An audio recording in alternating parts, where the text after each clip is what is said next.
34% of Delhiites could not afford even the basic bus fare. Where this electricity is coming from and all.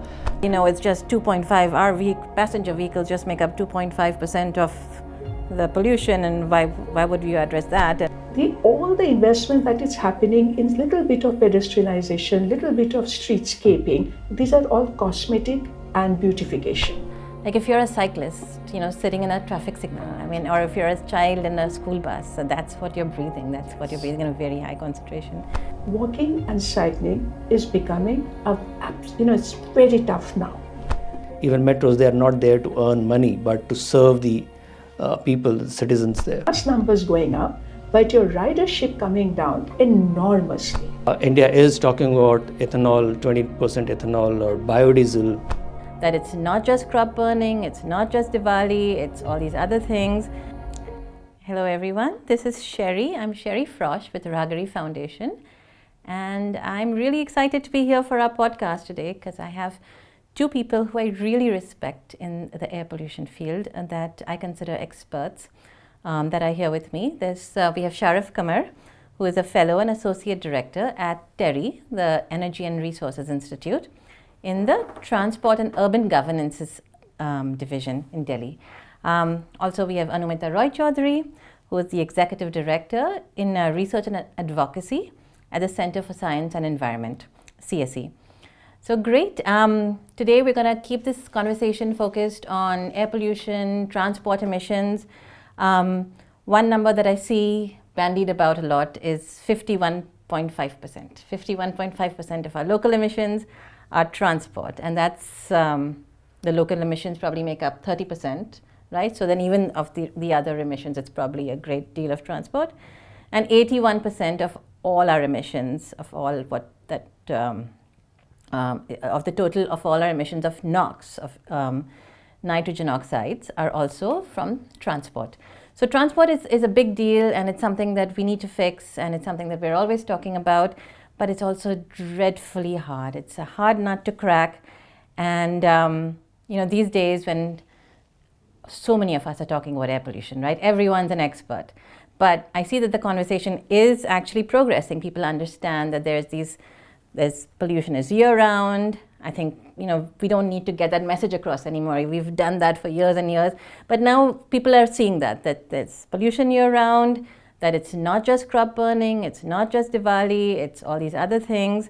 And the fact that transport is always the greatest chunk, the plurality of the emissions probably, as we could say, and the sector that we're also probably the greatest affected by when it comes to the restrictions, things like GRAP. So here to talk about transport emissions, first question I'd like to ask both of you is, what are your kind of favorite things that people just don't understand, that you'd love for people to understand? Either it's the science has changed in the last few years, or new information has come in, or certain myths have taken hold. So let's get that out of the way. What do you think are your key bugbears? I'll start with you, Anumita. So what people don't understand about vehicular pollution, that's a very good question, because even though I am in the field now for over 20 years, it has been such a struggle to get people understand the gravity of vehicular pollution. Now, what is interesting that all cities today are doing what they call source apportionment inventory studies to understand where the pollution is coming from. The pie chart often shows that the vehicles contribute about 15%, 20%, right? So it's not 50 or 100%, right? Amongst all the pollution sources. And that often used by people and the lobbies to interpret that we are not the big part of the problem. Okay, we are small because in that clog, we are the small pie. Mm-hmm. So why are you troubling us, right? And that's why it is very important now to make people understand the gravity of the vehicular pollution. It is just not that 20% that Delhi's source apportionment study shows, or the 40% that the inventory study shows. It is more important to understand that when you have to understand the real risk from vehicular pollution, is not only what it contributes to the overall ambient air quality, it is what you and I are inhaling, our exposure. And there is a very interesting study from the Health Effect Institute where they have said the maximum impact of vehicular pollution is up to 500 meters from the roadside. And when you apply that to Delhi with 20 million people, more than 55% of the population is within 500 meters of some roadside. So understand the exposure. Second, the toxicity. The whole battle that Delhi has fought over the 20 years on vehicular pollution is to target diesel emissions. And diesel, why? Because WHO has said that diesel emissions are class 1 carcinogens, same class as smoking and asbestos, right? So when you begin to put all these pieces of evidence together, and now the even newer evidence that even though vehicle technology is improving to meet new standards, new benchmark, or every time that we improve our emission standards, but the real world emissions, that how much the vehicles are actually emitting in the real world, is so much higher compared to what they are designed to emit. So all of these evidences, data, the scientific understanding will have to be considered for people to understand that while vehicular pollution is a very special risk. So that's exposure versus ambient pollution. And also, like if you're a cyclist, sitting in a traffic signal, or if you're a child in a school bus, so that's what you're breathing. That's what you're breathing in a very high concentration. So that's very kind of nice to think about. How about you, Sharif? What's your favorite bugbear? Well, scientific evidence has always been there, and multiple countries and cities across the globe have been facing this issue of air pollution. We have seen what has happened in London. We have seen what has happened in California. Very recently, Beijing has also overcome the problem of air pollution. The scientific evidence is there. The impact of these air pollution on children, on general masses, old people. I think we do have an understanding empirically as well as from a medicinal point of view or health point of view. We do have an understanding of what the air pollution could cause, be it in terms of cardiovascular diseases, be it in terms of asthma, lung-related issues. We all are suffering, and that's where and you mentioned about some of the numbers which are contributed from the transport sector. TERI did a study. We are talking about 25%, 23% of overall emissions, air pollution is caused by the transport sector. Mm-hmm.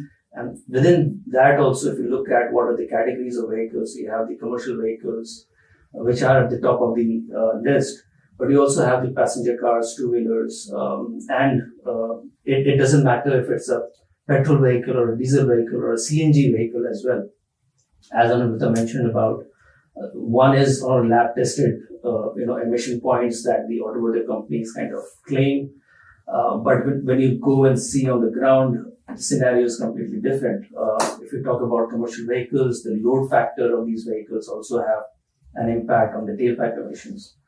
But how do we deal with it is something that we can perhaps discuss going forward. Yeah, I think that before people used to see black smoke coming in, so then they associated vehicles with pollution, but now they don't see that, right? And it's kind of very clean looking gas, so you can smell it, but you can't really kind of viscerally feel the pollution coming out of vehicles. So, data, like, I'm going to use your quote here that you had shared. It's somebody else's quote, but most people use data like a drunk man uses a lamppost, to support rather than to illuminate. So I remember when we did odd even, everyone said, okay, well, it's just 2.5, our passenger vehicles just make up 2.5% of the pollution, and why would you address that? And you said, but it's kind of so many factors. It's the dust that comes up from your vehicles, and it's this, and you're slowing, so the NO, the nitrogen, the NOx emissions. So it's just it's hard to get the data to people, I think, and understand the weight of all this transport emissions that's coming out. I saw something that you had written, saying that transport contributes 5% of our gross value added, but the share in carbon dioxide is 12%. So, it's so many times we talk about protecting our transport industry, the OEMs, the manufacturers, the jobs that will come with the transport, but it has its very outsized cost to it, right? So, tell us more about that. I'll start with a typical response that we all have as a developing country. We do need transport, and transport becomes an engine of growth, and therefore, and we are also at the same time dealing with issues related to air pollution, issues related to overall carbon emissions, and therefore climate change. I think we do know that it's we cannot do away with transport. What we can perhaps do, and we should do and aim to do, is how do we clean these transport modes, whichever you are using. And when we are talking about transportation, there are multiple strategies that we are looking at to decarbonize the transport sector. One is, of course, the modal shift. How do you shift, moving passengers and cargo from an inefficient mode of transport, which is emitting a lot of pollution or consuming a lot of fossil fuel, to an efficient mode of transport, say based on electricity. And we will come to the topic about where this electricity is coming from and all. But I think on a tailpipe emission on a net basis, if you talk about railways and metros, they are much more efficient as compared to road transport sector, and therefore the topic of modal shift kind of comes into the picture. Then you have the topic about how do you make these, if road transport is the only option, then how do you make these road transport vehicles and systems more efficient? So efficiency improvement becomes an important lever, and we have a lot of regulations and policies around efficiency improvement that could be amped up to reduce the impact of transport on overall emissions and the numbers that you quoted. The third is in terms of the technology shift and the fuel options that we have. India is talking about ethanol, 20% ethanol, or biodiesel, or electric vehicles. That's the new buzz, and we are seeing that's happening in the Auto Expo as well, which is the Bharat Mobility. A lot of OEMs, both global as well as Indian manufacturers, are launching electric vehicles. But I mean, the point is that you need to have options about fuel as well, and EVs become one of the single most effective solution, giving away the option of tailpipe emissions. And if I'm driving an EV, I do drive an EV, and the sheer experience of driving an EV is completely different as compared to. So that's from a consumer point of view, if you're talking about. I would not go back to ICE if given an option that you have an electric vehicle. So these are the three important points. But of course, you also need policy and support from the government to guide the automotive industry, guide the industry ecosystem overall, to push for strategies which are lower in carbon footprint. Right. I mean, this whole EV thing that 95% of people who want an EV are saying that they will not ever go back to ICE. So that's a pretty hopeful thing, that we don't have to kind of push people. It's naturally going to go that way. Moving to so this whole emissions thing, where we're talking about EVs, the zero emissions on the road, right? And that kind of leads into something that is, I think, my favorite topic is walking and cycling. And there's such a chicken and egg situation. There's this kind of vicious cycle that, it's polluted, therefore we won't walk or we won't cycle, especially people who have the option.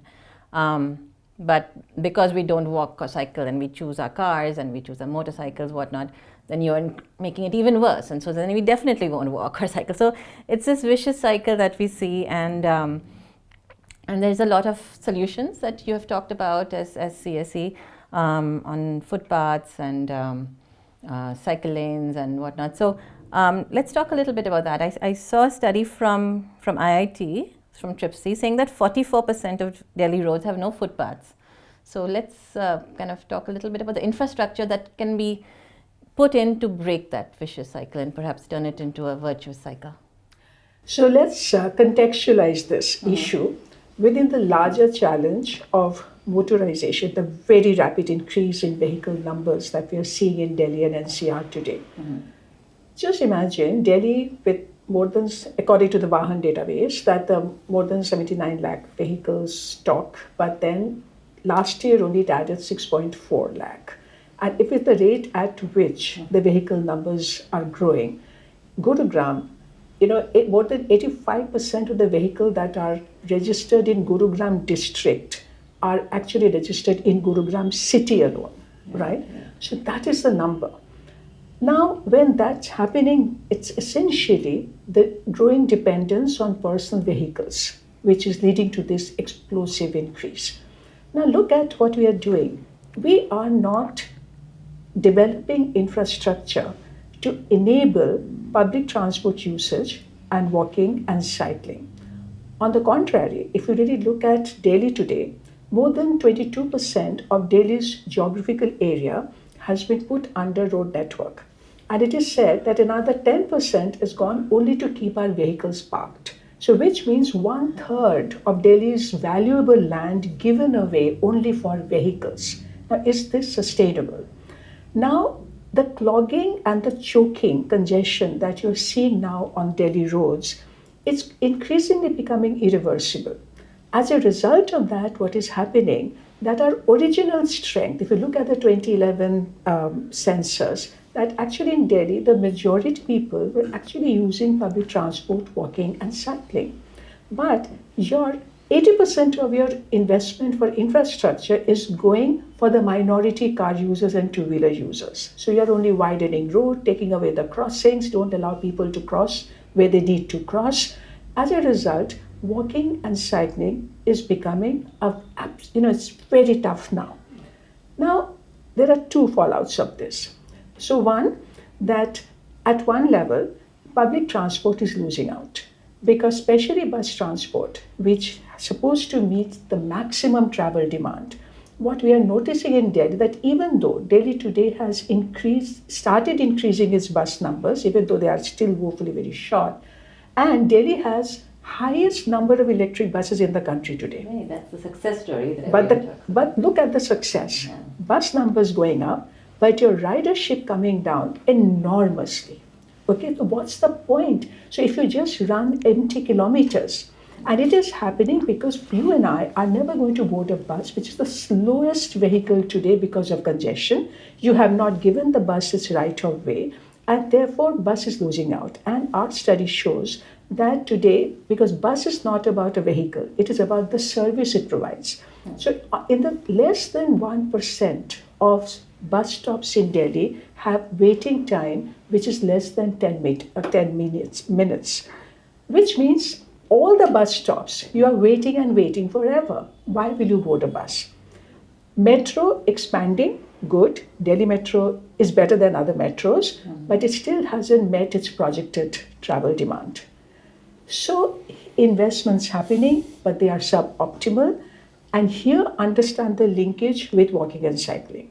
Every public transport trip begins and ends as a walk trip.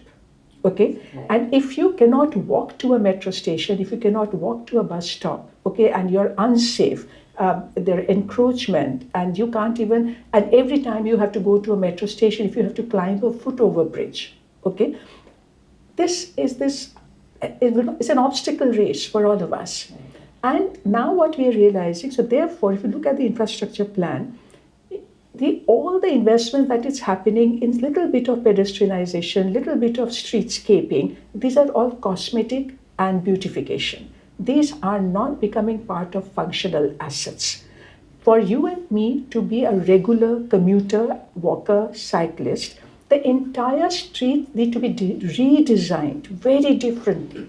You need to give crossing to the people every 250 meters. You can't say, I'm going to take away the crossing and have a flyover to give advantage to the car.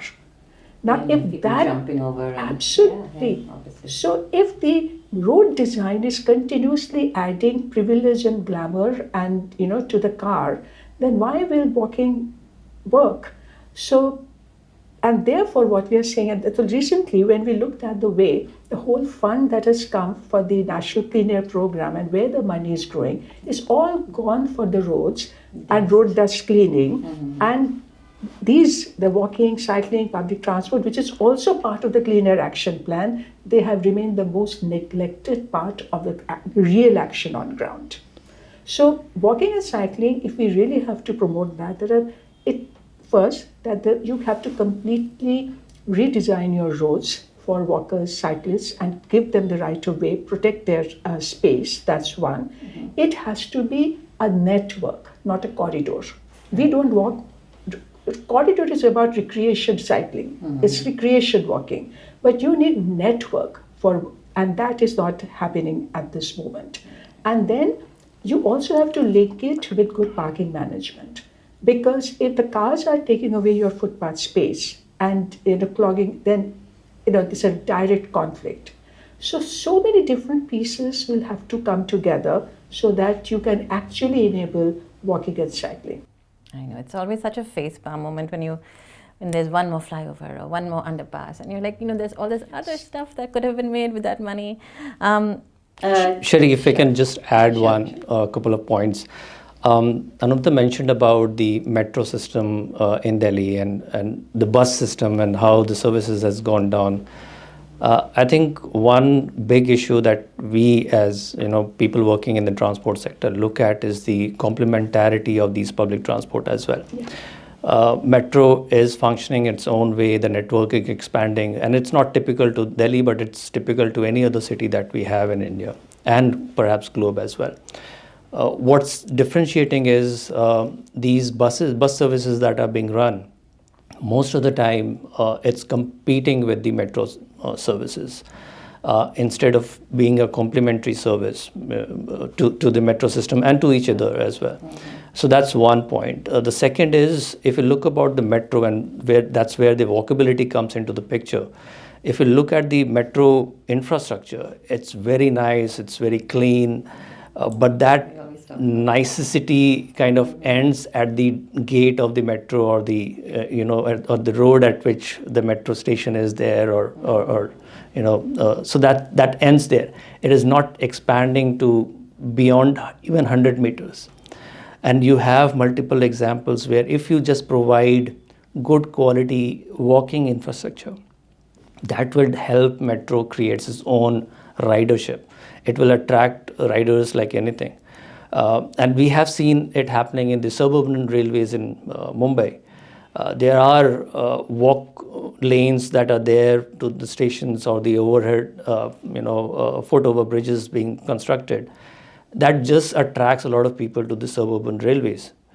And those are, money, if you can say, to the public transport system, which should not be the end goal of these public transport sector. The buses and public transport per se, even metros, they are not there to earn money, but to serve the people, the citizens there. I love when I learn something new in this field, and I'm going to use this word nicety. I think it's a great word.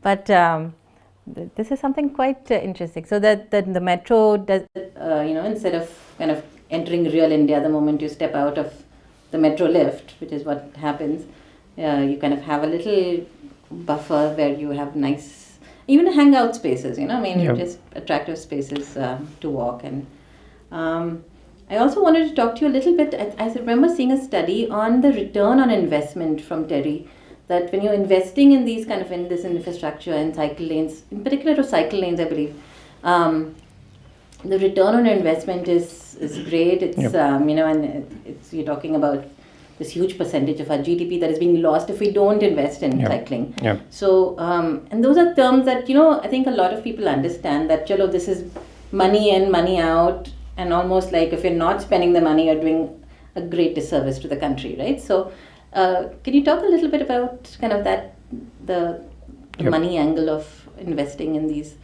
Yeah, just to give a context, majority of the short lead, mobility demand, say less than 5 kilometers or 3 kilometers, if those are converted to cycles, and I remember when we were doing the study, I also kind of tried to test it on ground. So I started, using my cycle from home to the metro station. But of course, there are challenges that you see when you start using the suggestions that you are recommending in the reports. It becomes difficult to park a cycle at the corner of a parking in a metro station, and you're not sure whether you will come back and see your cycle there or it's gone. But if you convert these short lead mobility demands into cycles and non-motorized transport, you have a huge opportunity to save on fuel costs, and there are definite health benefits that are accruing to it. I think it becomes a win-win not only for the government and service, the municipalities and the service agencies, but also to the consumers and the riders and the users of these services.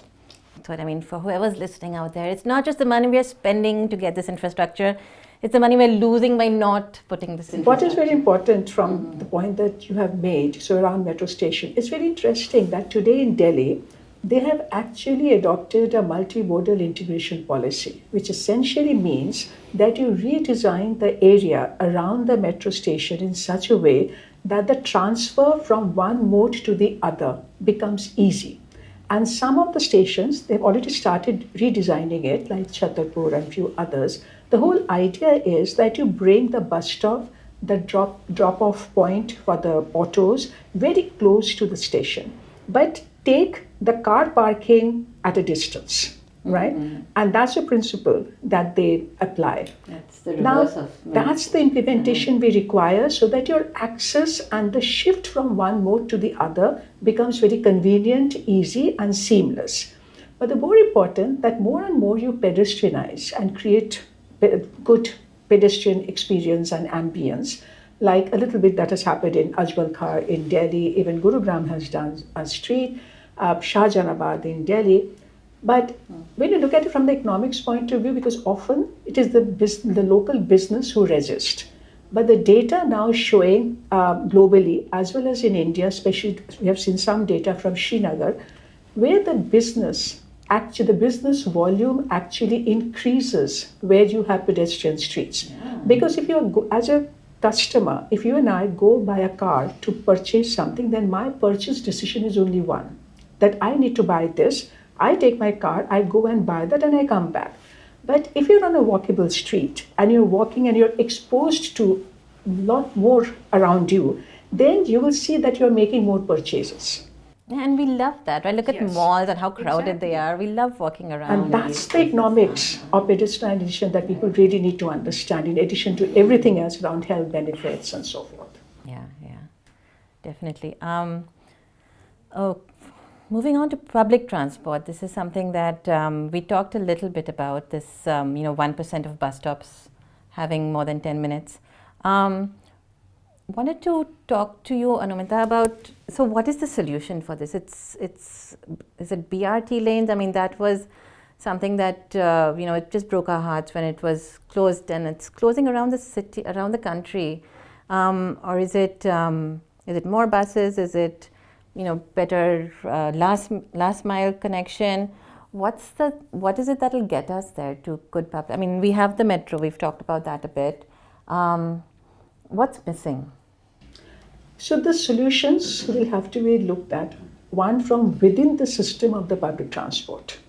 And there, of course, we need a lot more reforms in terms of that if you're looking at the bus service, then one is the whole modernization and rationalization of the bus routes so that you ensure that the reliable bus service is available across neighborhoods.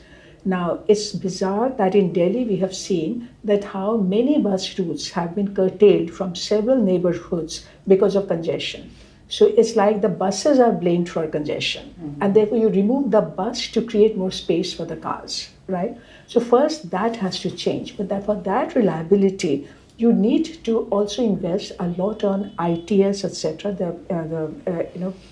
so that you can also provide reliable information to the passengers. Like in metro, you get to know next 3 minutes I'm going to get my metro. So even at the bus stop, the passengers require that kind of information. Now, so the whole system of the bus and its deployment strategy is operational efficiency. All of it will have to improve, and the bus services should be given targets that every year, how are they going to increase the bus ridership? And therefore, whatever infrastructure that is needed from the depot to the terminal to the bus stop and on the streets, you need to do that. That's one. But the reason why, even though we have plans for all this, it doesn't happen is because you have no restraint measure for the cars. Today, when you say that I need to create space for the buses, BRT, that whether you do a hard line or a soft line, that's not the point. But to give them the right of way and a space on the road, the biggest opposition to that is from the carwalas, okay? And we are seeing Jaipur BRT, even Surat BRT, they're all now on the verge of getting dismantled, right? Delhi has already done it, okay? I mean, how can public investments and this kind of reversal happen? It's all happening because we are not making the car user pay the right price for using the car, using the road, using parking space, and causing congestion and pollution, right? So the hidden subsidies that all of us enjoy today to run a car, to drive a car, if you don't take away. So when you say congestion charge, emission charge in London, okay, or higher parking charges, variable dynamic parking charges, right? These are all methods to give that signal to the car that you have to pay more. Now, the recent study that we have done, we have found that if you compare the journey cost in Delhi by public transport, two-wheeler and car, then by public transport, the cost is the highest, okay? And it's borne by the lowest. Yes, because the journey cost means I'm changing. I'm taking an auto, then a metro, then a bus, and all that is adding up and making it a lot more prohibitive and expensive. In 2018, when we looked at that, can you believe it, that we had found that about, 34% of Delhiites could not afford even the basic bus fare. The reason why you have such high walk trips still in our cities. So they are not the walkers by choice, but they are the captive walkers because they can't afford anything else, right? So all these distortions will have to go. You have to take away the subsidy from the car. If that rationality does not come into the pricing of usage by different modes, then, whatever you may do with public transport, that's all that is going to get defeated. So only then so what happened in London, so the moment you came up with the congestion charge, emission charge, immediately people stopped using because then the daily cost of using a car was now much higher than taking a tube in London. And immediately we saw that shift. Yeah. Now we need that political guts in the city to make that happen. And look at the Grab measure. Yeah, I was just thinking. Grab measure is saying that when you have high pollution, you need to pay 3 to 4 times higher parking charges, right?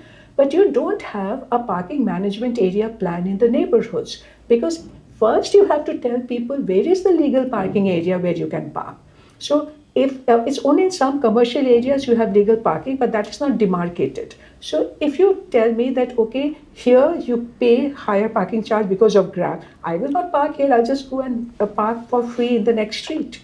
Now, if you do not have a comprehensive planning of where you can park, where you cannot, and then penalize for illegal parking, and then make parkers pay higher and higher by time of that they are using to park their vehicle, it is not going to make any difference. So, devil is in the design of the strategies, which will have to get implemented in that way. Otherwise, public transport is not going to win. Learning so much. Just 2 points to add to what Anumita mentioned about how parking management is important and how public transport integration with parking management is also important. We do have in Delhi examples where we see that people coming from, say, Noida and Ghaziabad, they park their vehicles right at the heart of the city, which is, CP, Connaught Place.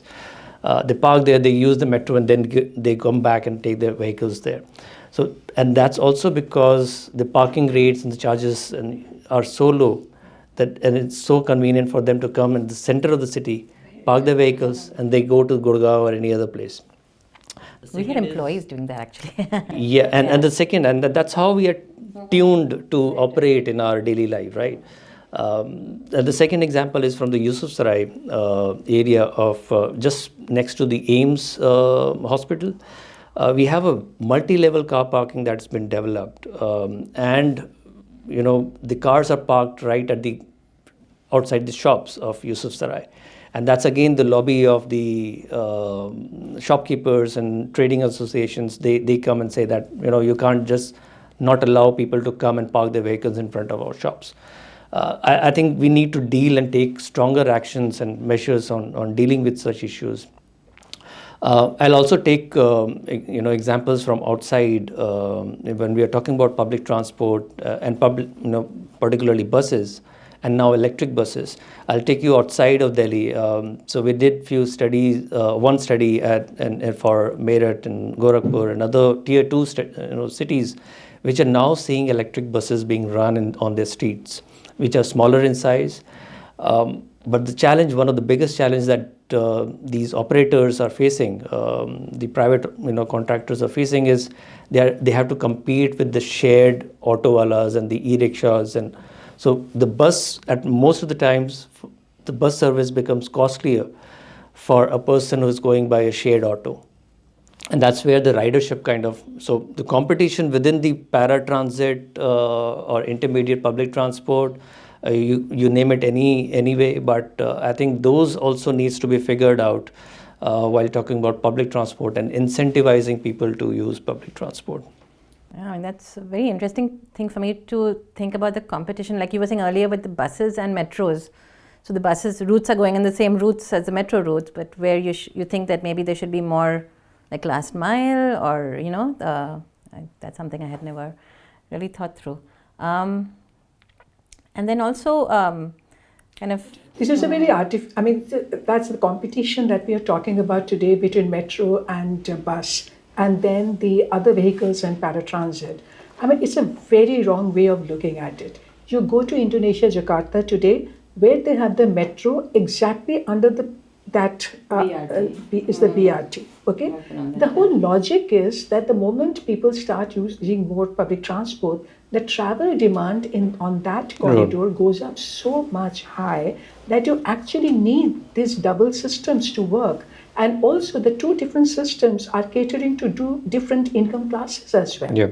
So it should not be a conflict at all. And the paratransit we have seen often as an air pollution control measure, they are become the immediate victim of actually pollution control measures. When we say, oh, the autos are creating a mess, they are contributing to the pollution, get rid of them.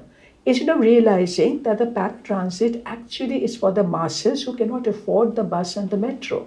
And the last mile has to be so much more efficient. And it's not so, bring them together, but then ensure technology development and zero emission technology. And it's also from the point of, so what I was speaking about was from the point of view of planning per se. So you know where the major corridors are, and also which one is serving more people and which class of people as well, as you mentioned. So I think that's mostly missing in our planning phase. I suppose one of the things is getting affordability, right, for people to get from one place to the other. And the other thing is getting people to switch away from cars, which is, I think, something that we've not been able to do at all, It's just more and more people are moving to cars rather than the other way around. And I'm seeing a lot of feedback from these smaller towns on how they're really disliking EV rickshaws, and they're calling it those EVs, like, no, it's not the EVs. Call them rickshaws. We're going to complain about them, But they're just everywhere, and they're a big success story, but everyone's favorite thing too. And that's something that I think I've heard a lot in your talks, Anumita, is low-hanging fruit. You say, okay, we're done with the low-hanging fruit now it's the tough stuff. So talking about electrification, and not just passenger vehicles, because that's kind of, I think now there's the Auto Expo going on, and a lot of people are talking about EVs in that sense, the new EVs coming into the market, but also about freight and buses. And I think you just did something on postal service that was really interesting, because never thought of postal service as something that we should electrify. Railways, I think there was some. So let's talk a little bit about how that would that would affect this whole conversation on?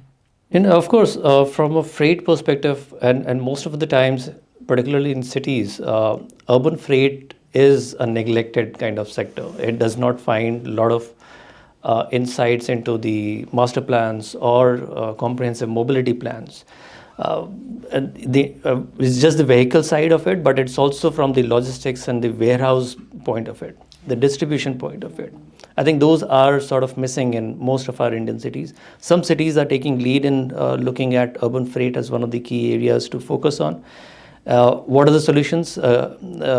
Again, modal shift is one, but technology is now kind of shifting towards zero tailpipe emissions. And we have seen it, particularly in the past 2-3 years, that cargo vehicles, which are in electric technology, are now gaining because primarily on the cost aspect and not only from the environmental aspect. And that's where the switch point or the tripping point has been. Freight vehicles are run maximum. These also contribute to the higher consumption of fuel, both particularly diesel. And therefore, once you have higher kilometers run, EVs become one of the options and good options to. Yes, the TCO becomes much more favorable for these vehicles, and that's where we have seen a lot of vehicles and models coming into the market. I was also surprised to see that currently about 50% of the three-wheeler transport vehicles, which are basically goods vehicle, which were registered last year, were all electric. So we have 50% penetration in the total sales of these three-wheelers cargo vehicles. And as we go in future, there are models that are going to come in the four-wheeler segment as well for the cargo vehicle segment. And that's where the tipping point would happen in the four-wheeler segment. Currently, it would be around 10%, but it has a potential to go to 100% as well till 2030. And we're looking at price parity around that time for even just buying it, not even total cost, absolutely, right? So that'll be great, yeah. Absolutely. Mm-hmm. And there are certain use cases for distribution of fruits and vegetables and necessary items in Delhi and other cities, in Bangalore, in Mumbai, and many other cities, where you have these services, freight cargo services, which have now come up. Third-party services offering only on electric vehicles, which are very cheap as compared to the conventional fuel vehicles. And that's where the study that we did for India Post, and we are hoping that will also transform into an EV-run postal service. Absolutely. And what we really need to keep in mind, the Delhi NCR, the first generation action was about the CNG transition when we came out of the dirty diesel. But now the next generation challenge is about going zero tailpipe emissions, right? And the interesting lesson so far in Delhi is that Delhi also came up with the most comprehensive policy on electric vehicle compared to other states of India, setting a target of 25% electrification by 2024. Of course, we have not reached there. It is about 12% right now. But the lesson here is that this 12% that we are talking about is largely three-wheelers and two-wheelers. Mm-hmm. And we have not yet migrated upward to the other vehicles. And that's where I think now Delhi has to come in with a better designed policy. And where it is just not enough to say that we are going to give demand incentive to people, but now you have to give regulatory mandate and a target, which is legally binding. Because unless you create a regulatory pull for the market, you will not see market responding to the extent it needs to. And when we say market responding, then the OEMs, the manufacturers, will really have to diversify their products. They also have to ensure that a certain percentage of their sale in the city is certainly electric vehicle, right? And they have to compete with each other then to sell the product. And it will not be a lazy, only demand-driven change. And if people can afford, they will buy. Otherwise, they will not buy. Okay. So you now really need to create those conditions. And in that, we have to, like what Sharif said, that say in the the urban freight sector, and especially the game changers are today the delivery and the aggregator fleet. Now we know that the Delhi government has actually given them a target, but of course not legally binding target, 100% electrification.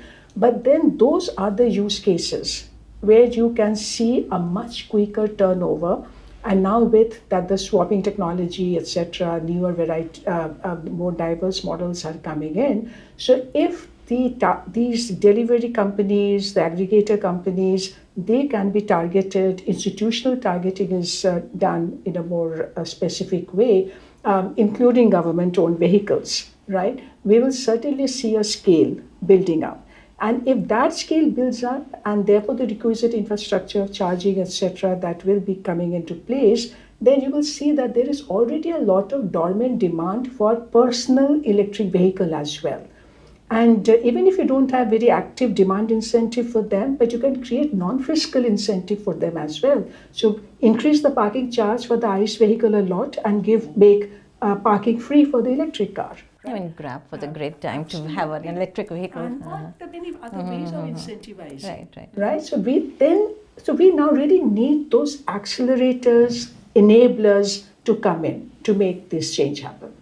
So, Sharif, what are you seeing around the world? Is it demand side, incentives, supply side regulations, a mix of both? What has gotten other countries like Norway and China? China is like amazing on the freight electrification, right? I mean, what is pushing these countries to electrify at such a high rate?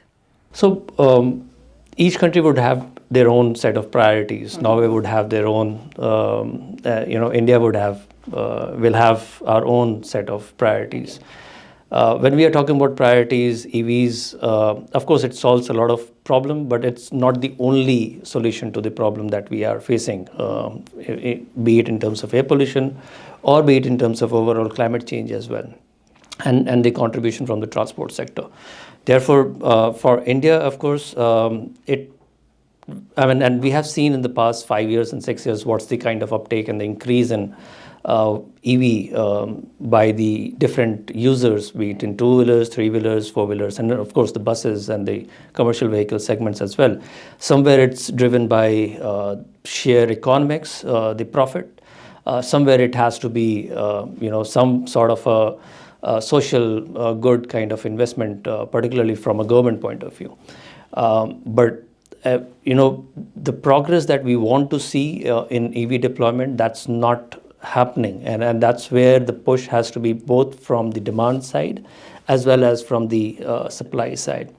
And in the meantime, you'll have to solve the issues of the ecosystem, be it in terms of provision of charging infrastructure, not only in the cities but also on the highways, to cater to both passenger as well as the freight cargo movement. But also, if you're talking about ecosystem, a lot of passenger vehicle owners or prospective EV owners, they face a challenge from the RWAs who have their parking slots. They are also not sometimes allowed to put the charging infrastructure, and that's a hindrance to EV adoption. And if just by regulation you can, as a right, as a prospective for the prospective users, it is my right to set up my charging infrastructure. It's just an electricity plug. I mean, yes. My goodness.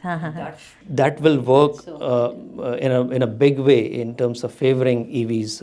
And there is a huge resistance from the RWAs and the other institutions who are authorized to manage the locality. And then in one instance, we have seen the air pollution and how CAQM kind of came up with an advisory to the RWAs to provide heaters, electric heaters, to the security guards who are manning our or securing our societies and residences. I think those kind of advisories and directive perhaps could be given by CAQM, which is Commission on Air Quality Management for Delhi NCR, to be kind of put in place, and there is no other option but to. And then we can take these letters to our RWAs, and we have something in writing. And that's what this resistance to EVs. I mean, you're seeing it's zero emissions, right? And why wouldn't that be a good thing all around? But everyone's kind of, and I see it, some of it is industry funded. Like I know some of the studies they were funded by an oil company, for example. But some of it is, it's just largely been adopted as, EVs are not the solution because, well, the power is coming from the power plant. So we say, okay, all right, but it's still 30, 40, 50% better, even accounting for all that, right? So how do you deal with some of these myths that have taken root? Whenever I get this question, I ask them, when you were driving your petrol and diesel car, did you ever ask that, what about the emissions from oil drilling? Okay. Yeah. I mean, you never asked the question then. Transport. Absolutely. Now, so see, first of all, we really need to deepen public understanding of what that is all about. Yes, we need to talk about life cycle emissions for anything that we use now. But whatever studies that we have seen, and the recent ICCT study in India, in the Indian context, is saying that even at the current mix of the electricity that we have, which is 70% coal, okay, even with that, if you do the comparative analysis, then the EVs are still emitting less PM, less NOx, and less CO2 compared to your internal combustion engine, right? That's one. And second, what people need to understand that the benefit of zero tailpipe emission, that you're absolutely eliminating emissions from vehicles on the road and your exposure. That's a huge advantage. Second, that right now, you are trying to control emissions in billions of tailpipe around the country. So each and every vehicle has a tailpipe, and you are controlling emissions there, and you're failing, because all our real world emissions are showing that how they're emitting much more than what they're designed to emit, right? So tailpipe is taken care of, and then the power plant pollution. Then you go for, you get rid of your old plants that exists, have a supercritical and have centralized control systems in power plant that still exist. And as we then keep expanding our renewable portfolio, then even without making any new investments in the grid, in the sense that, that you don't need a dedicated grid for renewable, but the same grid that will be upgraded to absorb renewable, your upstream electricity will continuously begin to get cleaner and cleaner and cleaner, right? So that's the way we need to look at it. So you are eliminating combustion in the vehicle, and that's where we need to go. I'm going to use this clip for all my WhatsApp group arguments that I engage with all day long. We talked a little bit about climate change. I mean, we've kept this conversation a lot on air pollution, but a little bit on climate change, and especially right now with Los Angeles, the fires, and it's just on everyone's mind. I just feel like this is a battle that we're fighting in India, but my God, like the world's future depends on it, and there's just a few of us, and we're underfunded, we're not, how do we kind of get this, how do we go forward on this battle? So, I mean, at this point, I'd just like to get 5 asks that, if you do talk to policymakers and government officials all the time, but what would be like 5 favorite things that you would want? 5 5 key points that you think that, okay, if we focus on these 5 things, a lot of the other things will also fall into place, and we'll be able to make a dent in this 25% transport, 51.5% local emissions of transport. I'd love to have, maybe starting with you, Sharif. Yeah. So, of course, everybody kind of understands what are the strategies that we can have. But if you want to kind of rank it up, I think one is in terms of how do you clean the transport sector, phase away the older vehicles. So scrappage and the policies around end of life of vehicles, how do you monitor and actually implement it on ground? That's one of the biggest priorities, I would say. The second is in terms of having the inspection and maintenance mechanism in place. How do you ensure that the vehicles that are running, currently we have the POC mechanism, which is pollution under check. We go at the petrol stations and we check our vehicles for pollution, but that's not very effective in terms of countering or working on the air pollution side. So that's second point. The third is, of course, from the EV perspective, if we can have more support both from the demand and the supply side, regulations to deploy electric vehicles, especially in areas and cities which are suffering from air pollution. There are about 130 plus cities which are under the non-attainment cities. I think that will go a long way in terms of catering or tackling with the air pollution problem. We discussed about the public transport. We cannot forget about how do we have more efficient public transport. And that's another one of the examples that I keep giving is in railways, the railways has the target of net zero by 2030, but it does not make you that's good to have, go net zero by 2030. But the other point that is more important is how much of load, how much of passengers are you carrying, and what's the net benefit you are giving to the transport sector. That's more important. If you're carrying like 1/10 of the traffic what you're carrying today and you are not net zero, that's not effective at all. You need to carry more while targeting net zero at the same time. So that's one. And similarly, it applies to the road transport and public transport as well. Electric buses is fine, but you also need to carry more people by making it more efficient. And of course, the non-motorized and the pedestrian infrastructure that we require, we seriously and urgently require not only people who are using the cars, but they have to get off the cars, right? They have to walk on the streets even for 50 meters. I mean, those are also missing at most of the places. I think irrespective of who uses it, we need public space to walk safely and securely. Yeah, these are my 5 top points. I'm thinking of like a vaccine, like an injection. You give this in, and you may have a bit of pain. You may have to spend a bit of money, but like look at the benefits that you get as a thing. All right, Anumita, over to you. Right. So, one, and I'm glad that you made that point about the core benefits of both public health and climate change benefits that we are expected to get from all the interventions that we are looking at today in the vehicular sector. And keeping in mind today that the same pollutants that harming our health are also trapping heat and warming up. So therefore, if you have a strategy and action plan to control emissions, then you actually get benefits both ways. Now, in that context, therefore, clearly a consensus building up here, what Sharif said, and therefore I'll just kind of put them in 2 buckets. One is the technology pathway. The technology pathway, one, that certainly as far as the internal combustion engine is concerned, we now need to move from BS6 to BS7. And the dates that we are looking at, that by 2028, 30, it should happen so that your eyes still continue to get cleaner and cleaner. But more important, we now need to have regulatory targets and mandate for the electric vehicle program.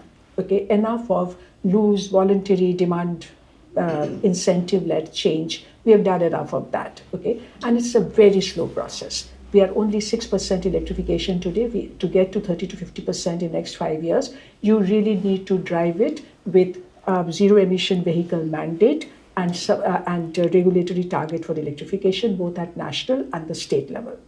The second is that some of the drivers of that electrification acceleration, especially one policy instrument, which is the fuel economy or fuel efficiency regulation for vehicles, that need to get ramped up and tightened and made stringent and implemented very quickly, so that also demands higher rate of electrification, right?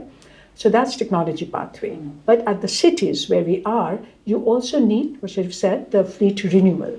The older vehicles will have to be targeted very sharply and strongly, and give also incentive there to link scrappage and of end-of-life vehicles to be replaced with electric vehicles, and especially the highly polluting sector like the commercial and the freight sector, where we have very high old and polluting vehicles. So that will be yet another. On-road emission inspection, PUC is not working and will not work. Okay, so replace it with remote sensing measurements across cities. The other bucket is your mobility transition. Now from that, cities, Gurgaon, Delhi, they need to first adopt a regulatory target for modal share shift. Delhi Master Plan has already said that at least 80% of your motorized trips should be public transport trip. Now say it, put it on paper, but then you must have a strategy which is verifiable, measurable, to ensure that whether you are on an annual basis developing infrastructure for your public transport, integration of public transport with walking and cycling infrastructure, so that you can move towards that target of modal share target. Okay, and this should be verifiable, and there has to be self-reporting by the cities to ensure that that progress is happening. So that infrastructure, so the walking and cycling, just not in terms of a corridor, but as a network for each ward and zone needs to be developed with low emission zone approach, right? And the low emission zone will help you to bring all these different elements of mobility transition together, where you will be looking to incentivize entry of cleaner vehicles. You will disincentivize polluting vehicles, promote walking, cycling in that region, and also the public transport uses, and have restraint measures. So the first generation restraint measures in our cities should be parking management area plan along with variable parking pricing. And the other two, which is very critical, that we already have policy of transit-oriented development policy. Gurugram has adopted this, Delhi has adopted this, which means now all the transit nodes and 500 to 800 meter radius around that will have to be redeveloped as a mixed land use, mixed income, and with walkable, cyclable streets so that you can increase the usage of the transit. So that will have to be mandated for all redevelopment and new development. And finally, what I would say that all this change will have to be extremely data driven. I mean, we talk about these issues, but there is no data in our city to even understand how people travel and make it compliance oriented. And the final thing is that you must have a fiscal strategy to mobilize resources and have polluter pay principle so that you are taxing the good to the bad to support the good. And that's the way we really need to move forward. Thank you so much. I mean, I am just learning so much in this. I know I will be rehearing this conversation myself at least a few times to really absorb some of this. I mean, some of this is like brand new stuff for me. Like, I really not thought about parking that much. And I just wanted to end this on a slightly hopeful note. And, one thing is a lot of my friends moving to, Bangalore and Bombay because of better air. And I say, okay, at least the conversation in Delhi has progressed. At least in the last 10 years, we have talked about this. We've gotten, our schools to talk about it. We've gotten plans in place. I cannot go to another city where the pollution is increasing and, the conversation is still very nascent, right? And you're seeing in a city like Delhi, though it's growing so much, you're still, by small measures, decreasing the pollution, right? Where in all the other cities... We are losing it. So the analysis we did very recently shows that the downward trend in PM 2.5 in Delhi that we have started to observe over a period of 7 to 8 years, last 2 years it has turned up again. And Delhi requires now yet another 62% reduction in PM 2.5 to be able to meet the standards. The standards are a very far away thing, but I was just happy that even if we're standing still, considering the growth and the people moving in and the GDP growth and the population growth, I'm pretty proud that we've managed to stay still in one place. But you're saying that it's increasing. That's scary. So that's, I wanted to talk about the I wanted to end this on a happy note, but really there isn't, right, in this kind of conversation. Hope you're not shifting to Bangalore or... You can't run away anywhere. No, the fight is here. Yeah, we've got to. How about you? What are the things that you feel are slightly hopeful or aren't there any? No, of course, as human beings, we have to be hopeful and we have to be hopeful for our next generations as well. And that's how we'll make it in terms of course, there are strong measures and policies that we need to undertake urgently. And it's not up to 3 years from now, or 5 years now, 10 years now. We need to take the steps now. Right. And we all are suffering. It's not only about, it's right from the higher echelon of the society to people who are sleeping on the footpaths. I think we have to be democratic in that sense. Yeah. I'm certainly hopeful for the simple reason that despite all our problems and all the difficult battles that we have fought, just look at a city like Delhi, to have shut down all its coal power plants, banning coal in these legal industrial areas, this 100% CNG transition, stopping trucks, getting rid of 10-year-old vehicles, right? These are not small measures, but they have all happened, okay? And no other city has done that altogether. So if we could do those, and even when we were less prepared, okay, there's no reason why we cannot recreate a lot of this in the future.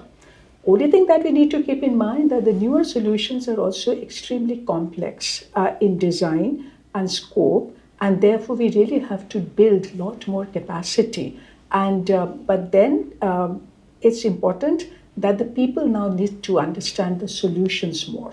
You know, there's enough about beating our chest that how we are dying, falling ill, but now we have to really get into all the 5 solutions that we have tried to, so people, so that there is a very active public support which is visible to the politicians. Only then you'll be able to see that if there is really a public demand for all these solutions, you will change the politics in the city. And the public demand will have to be propelled by this one simple principle, that we now need to think not so much in terms of standard of living, but it has to now move towards quality of life. So the middle class environmentalism, which is very that sort of ped bachao se, but you have to do a lot more, and that's where we need to go. Great. All right. One just last thing, since we are having the elections as well, I think people should look at parties who are promising on the air quality and air pollution aspect as well. Yeah, I believe. Talk about the real solution and what we really want to see change on ground. Yeah. I believe there's a charter for clean mobility that is being promoted by a group of citizens. So let's hope we're heard, and let's hope somebody's listening, and I hope that, and not just listening, but translating to real change. I mean, the kids deserve more. They certainly are not the polluters, but they're paying the price, and that's so unfair at so many levels.